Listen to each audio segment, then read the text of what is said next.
Vendredi les pirates, j'espère que vous allez bien parce que moi ça va bien. C'est la semaine où on parle de regagner la confiance de votre conjoint. Peut-être qu'en début de crise de couple, vous avez commis des interdits. Eh bien, c'est pas très grave. Grâce à la formation de la semaine, vous allez pouvoir regagner la confiance de votre partenaire. Je m'appelle Bruno Marchal et depuis 1999, toutes les semaines, je vous fais une formation audio qui dure 2h30 environ par fichier de 15 minutes qui vous permet de passer votre crise de couple. Si vous êtes en couple depuis 5, 10, 15, 20 ans, eh bien, les crises de couple sont normales, sont traditionnelles. Malheureusement, vous avez des personnes autour de vous qui se sont séparées, qui ont divorcé parce qu'ils n'ont pas su gérer leur crise de couple. Il y a eu un pansement, il y a eu des disputes et d'ailleurs, très souvent, le couple s'est délité très rapidement. Ici, c'est le cas contraire, vous êtes tombé au bon endroit.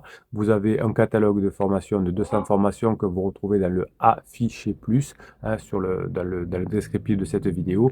Et vous avez 200 formations, mais vous avez aussi un écosystème autour avec les vidéos longues comme vous avez aujourd'hui. Tout en cliquant sur le lien où vous avez le catalogue des formations, vous aurez aussi le groupe Telegram avec toute la journée des textes et des vidéos que je vous offre. Vous avez aussi le canal Facebook des pirates qui vont vous aider à mettre en application tout ce que vous apprenez dans les formations. Évidemment, tout ça, tout cet écosystème va vous aider à rendre les formations encore plus performantes. Alors, quand vous avez été en début de crise de couple, évidemment, comme d'habitude, vous avez fait beaucoup d'interdits et vous avez créé une incertitude chez votre conjoint.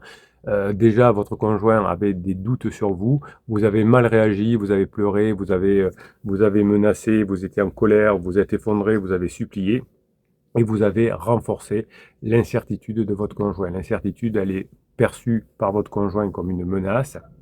Mais grâce à la formation, cette incertitude que vous allez apprendre à recréer de façon positive cette fois dans la formation sera un terrain fertile pour la reconstruction avec votre couple.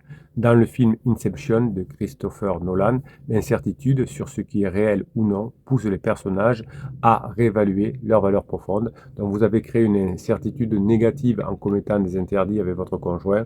Grâce à la formation, vous allez créer des incertitudes cette fois positives. Je ne suis plus sûr de vouloir me séparer de mon conjoint et puis je suis sûr de vouloir revenir avec mon conjoint et ça c'est génial.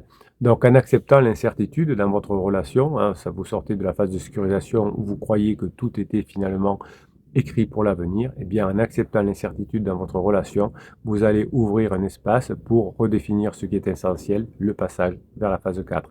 Grâce à la formation, vous allez montrer à votre conjoint que malgré les erreurs passées, vous êtes prêts maintenant à naviguer ensemble dans l'inconnu, créant ainsi un nouveau socle de confiance qui est basé sur l'exploration commune. Dans la phase 4, vous allez explorer des choses chacun de votre côté, vous allez faire des activités, votre conjoint va faire des activités qui lui plaisent, et ensuite vous ferez une exploration commune. Admettons, vous allez partir en week-end avec des amis, votre conjoint avec ses copines vont faire le dimanche matin un footing, par exemple, une activité sportive. Vous allez faire, si vous êtes un homme avec les copains, ben, vous allez aller faire le marché, par exemple, si ça vous plaît, vous retrouvez à midi pour faire un barbecue, donc une exploration commune. Donc votre épouse aura fait une exploration commune en allant découvrir un nouveau lieu pour courir. Vous aurez fait une exploration avec vos amis dans un nouveau marché que vous ne connaissez pas et en achetant des produits nouveaux et vous aurez une exploration commune ensemble en expliquant qu'est-ce que vous avez vu au marché, qu'est-ce que vous avez acheté, comment vous l'avez cuisiné et votre épouse, par exemple, a découvert comme un nouveau chemin, comme un paysage ou que vous pourrez ensuite partager ensemble. Donc vous voyez que pour regagner la confiance, vous allez vous positionner dans l'incertitude, dans la phase 4, avec des amis. Évidemment, tout ça va vous permettre d'avancer dans votre couple et de passer en phase 4. La technique que je vous parle aussi dans la formation, c'est la rétrocausalité. C'est un concept qui est tiré de la physique quantique, qui propose que les événements futurs peuvent influencer le passé. Donc, c'est-à-dire que ce que vous allez faire aujourd'hui va influencer votre passé parce que votre conjoint, finalement, comme vous allez vivre des bons moments ensemble avec votre conjoint aujourd'hui grâce à la formation, eh bien, le passé va être revisité par votre conjoint. Pendant un moment, votre conjoint ne se souvenait que des moments négatifs du passé. Et là, grâce à ce travail de rétrocausalité, je vais y arriver, votre conjoint va maintenant se souvenir aussi des bons moments que vous avez passés, car dans le présent, vous passez des bons moments. Mais quand vous avez commis des interdits et que vous faisiez passer dans le présent des mauvais moments à votre conjoint, eh bien, il se rappelait du passé, et des mauvais moments du passé. Dans la série Dark, Les actions des personnages dans le futur modifient constamment les événements du passé. C'est ce qui va se passer dans votre couple, de manière métaphorique évidemment. Vous allez appliquer cela à votre relation en agissant aujourd'hui comme si la confiance avait déjà été rétablie. Donc, vous vous comportez comme quelqu'un qui passe des bons moments avec son conjoint. Vous allez adopter des comportements positifs, des comportements sûrs, qui montrent à votre conjoint que la personne que vous êtes devenue est celle qu'elle aurait souhaité voir depuis le début de la crise, même si vous avez fait des bêtises en début de crise. Cette approche peut changer la perception de vos actions passées et réinterpréter les erreurs comme des étapes nécessaires vers une meilleure version de vous-même. Vous pourrez même tirer parti de ce que j'appelle le syndrome de Stockholm inversé, qui se caractérise par le lien émotionnel qui se crée entre un captif et son ravisseur. Donc vous avez le lien qui existe avec votre conjoint, évidemment, qui est fort, c'est ce qu'on appelle l'attachement, ça doit être ensemble depuis 5, 10, 15, 20 ans. Eh bien, dans le concept de scénario inversé, vous allez pouvoir utiliser le concept pour créer un lien avec votre conjoint en devenant cette fois la personne qui la libère de la douleur émotionnelle que vous avez causée par vos interdits. Pendant un moment, votre conjoint a eu très mal par vos interdits, il a pris un pansement ou elle a pris un pansement pour moins souffrir, de l'adultère, des amis un peu bizarres, le boulot, des collègues de bureau plus jeunes, etc., pour diminuer la douleur émotionnelle. Eh bien, avec la technique du syndrome de Stockholm inversé, vous allez être la personne qui va libérer la douleur émotionnelle, même si c'est vous qui l'avez causée, car vous allez apprendre à faire ce qu'il faut pour repasser ces bons moments avec votre conjoint. Dans le film Le silence des agneaux, oui, Clarice Starling, si vous vous souvenez, en comprenant les mécanismes mentaux d'Hannibal Lecter, a créé un lien inattendu, en libérant votre conjoint de la souffrance que vos erreurs ont causé, même vos horreurs, hein, c'est Hannibal, horreur, erreurs ont causé, évidemment.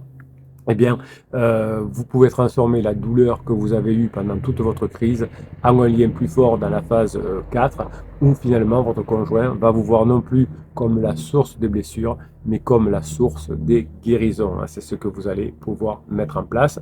Vous allez faire ce qu'on appelle une catharsis. La catharsis était souvent évoquée par Aristote. C'est le processus par lequel les émotions négatives sont purgées à travers l'art.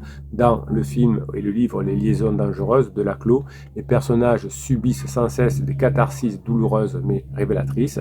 Si vous appliquez cela à votre relation en créant un moment de confrontation volontaire et contrôlée de vos émotions, vous allez pouvoir changer. Par exemple, vous allez vous amuser à organiser une soirée où vous êtes tout seul, évidemment pas avec votre conjoint, où vous allez rejouer les scènes douloureuses de votre crise, mais cette fois, vous mettrez un twist humoristique ou théâtral. Cette approche que vous ferez tout seul, un soir où vous serez seul, cette approche paradoxale va transformer vos émotions négatives en une expérience cathartique qui va purifier votre comportement et donc qui va, dans un deuxième temps, purifier votre relation.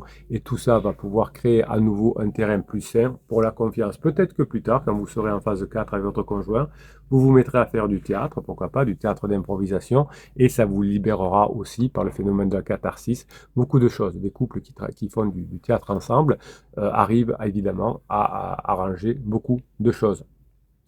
Si vous ne faites pas ce travail sur vous, lié aux formations, bien vous risquez d'être victime de ce que j'appelle la loi de Murphy, qui stipule que tout ce qui peut mal tourner, tournera mal. Donc si vous ne faites pas le travail nécessaire que vous avez besoin de faire sur vous, eh bien ça va mal tourner, évidemment. Dans le film Gravity, par exemple, les personnages doivent affronter cette loi à chaque instant, mais c'est précisément cette adversité qui les pousse à dépasser leurs limites. Votre crise de couple va vous forcer aussi, va vous pousser à dépasser vos propres limites, et vous allez être quelqu'un d'encore plus fort, d'encore meilleur, et vous allez être en gros la meilleure version de vous-même.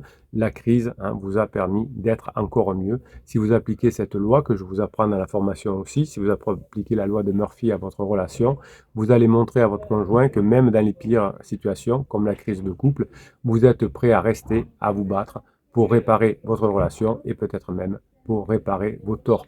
Faites de chaque obstacle une opportunité de prouver votre engagement. En anticipant et en surmontant les difficultés, vous allez montrer à votre conjoint que rien ne vous détournera de votre volonté de regagner votre confiance, même quand vous avez des doutes, même quand vous traversez le désert, eh bien vous allez pouvoir récupérer votre conjoint car vous allez lui montrer que vous êtes évidemment à fond et que vous avez changé.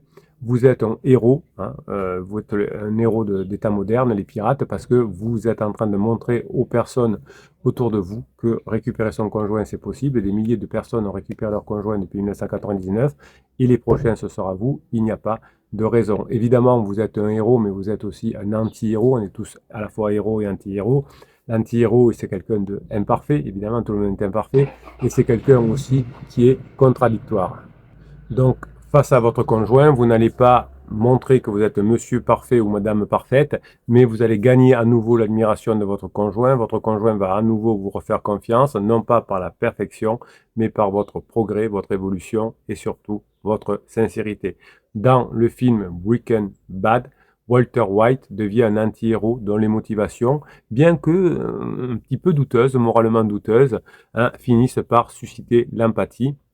Après avoir commis des interdits, vous n'êtes pas le seul pirate à avoir fait des interdits, vous allez assumer vos imperfections avec transparence.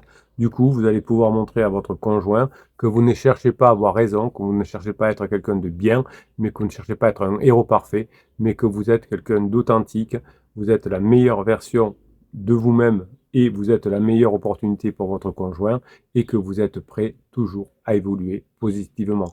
L'honnêteté qui vient à l'inverse de la manipulation, hein, la manipulation qui peut être le silence radio, le suis-moi, je te suis, la lettre magique. Vous allez fonctionner avec l'honnêteté. Hein, l'honnêteté, c'est pas quelque chose de risqué, mais c'est quelque chose, l'honnêteté, quelque chose d'efficace pour regagner la confiance de votre conjoint. Et finalement, vous n'allez pas prétendre quelqu'un que vous n'êtes pas. Hein. Quand on fait un silence radio, on prétend être quelqu'un qu'on n'est pas, c'est-à-dire que moi je t'appelle pas, je te réponds pas, hein, alors que vous en rêvez d'envie, enfin vous en crevez d'envie. Eh bien là, ça ne peut pas fonctionner. Vous ne pouvez pas regagner la confiance de votre conjoint si vous le manipulez. Mais votre conjoint, petit pas par petit pas, va voir que vous avez changé et que maintenant, vous êtes authentique. Vous pouvez utiliser pour cela la méthode socratique qui consiste à poser des questions profondes pour vous amener vous-même à réexaminer vos propres croyances. Vous pensiez que le couple, c'était que de la phase 2, vous pensiez que vous n'étiez pas capable de deux, eh bien par vous, en vous posant des questions profondes et en réexaminant vos croyances, vous pourrez montrer à votre conjoint que vous avez changé. Dans le film La mort de Socrate de David, le philosophe, en posant des questions jusqu'au bout, à défier ses interlocuteurs de repenser leur position, eh bien vous, ce sera la même chose. Vous allez vous poser à vous-même les mêmes questions. Après la crise, dans la phase 4, vous pourrez peut-être vous engager avec votre conjoint dans des discussions pour explorer ensemble les fondements de votre relation, ce que j'appelle le contrat de couple. Mais ça, ce sera plus tard, hein, ce sera quand vous aurez passé les étapes et que vous aurez pu mettre en place les formations. N'y allez pas trop tôt. Plutôt que de chercher à avoir raison, vous allez utiliser des questions, auto-questions finalement, pour créer une nouvelle vision de votre couple grâce aux questions que vous vous serez posées et auxquelles vous aurez compris, qui vous auront permis de sortir de la zone d'ombre, comme je vous l'ai expliqué dans la vidéo de mercredi dernier. Cette exploration va non seulement clarifier les malentendus, hein, votre conjoint maintenant va voir que vous n'êtes pas une personne méchante, une personne désagréable, mais la personne qui est la meilleure opportunité pour lui ou pour elle. Tout ça va renforcer évidemment la confiance en construisant avec votre conjoint une base plus solide. Donc, grâce à la crise, vous allez avoir un couple qui est beaucoup plus résilient. C'est vrai que la crise, c'est quelque chose de traumatique pour vous et pour votre conjoint. Hein. Votre conjoint qui est en crise de couple, qui est en crise existentielle peut-être, va être autant que vous traumatisé par la situation parce que il fait du mal à ses enfants ou elle fait du mal à ses enfants. Votre conjoint fait du mal à vos enfants, vous fait du mal, perd ses amis, ça va pas au boulot, pansement, eh bien, c'est pas la personne dont elle avait rêvé finalement. Eh bien, vous devrez avoir, après toutes ces épreuves, une résilience post-traumatique qui sera la capacité de non seulement rebondir, mais d'avoir un couple qui sera bien mieux qu'avant. Vous aurez grandi grâce à la crise. Dans une vie de Maupassant, l'héroïne qui s'appelait Jeanne a traversé de nombreuses épreuves, mais chaque épreuve l'a rendue plus forte. Après votre crise de couple, vous allez pouvoir transformer cette expérience en un levier de croissance d'abord personnelle et ensuite relationnelle de votre couple. Vous allez, grâce à cette crise, analyser ce qui a mené à cette crise, évidemment, à commettre des interdits, à sortir de votre part d'ombre. Et évidemment, tout ça va vous aider à devenir un couple encore plus fort, encore plus agréable en phase 4. Donc plutôt que de voir la crise comme un échec, où vous avez commis beaucoup d'interdits au début, où vous avez perdu la confiance de votre conjoint, eh bien, vous allez vous mettre au boulot, vous allez mettre en place les formations, vous allez vous faire aider sur les commentaires des vidéos par les autres pirates pour mettre en place les formations. Eh bien, plutôt que de voir cette crise comme un échec, ce sera une opportunité de développement et vous allez ainsi renforcer votre confiance mutuelle.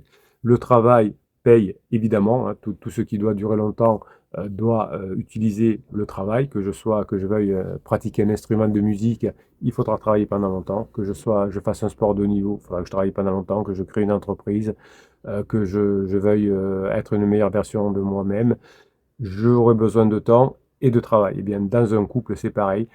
Pour qu'on ait un couple qui dure 5, 10, 15, 20 ans, eh bien, il y a des crises, il y a des points de passage, il faut savoir les gérer, il faut travailler pour apprendre à les gérer parce qu'on ne peut pas le deviner. Et ensuite, on peut passer dans la phase de grande intimité. Voilà, vous avez tous les éléments pour regagner la confiance de votre conjoint, même après les interdits. C'est le thème de la formation de cette semaine, mais c'est une préoccupation que vous devrez avoir tous les jours. Mes pirates adorés, on se retrouve dans la formation. Pour ça, vous allez cliquer sur le lien qui est dans la description de cette vidéo sur le affiché plus et vous verrez que quand vous allez cliquer sur ce lien, vous aurez même droit à une formation de 2h30 gratuite, le best-of 2023. Je vous souhaite la journée que vous méritez. Je vous kiffe et je vous kiffe grave, mes pirates adorés.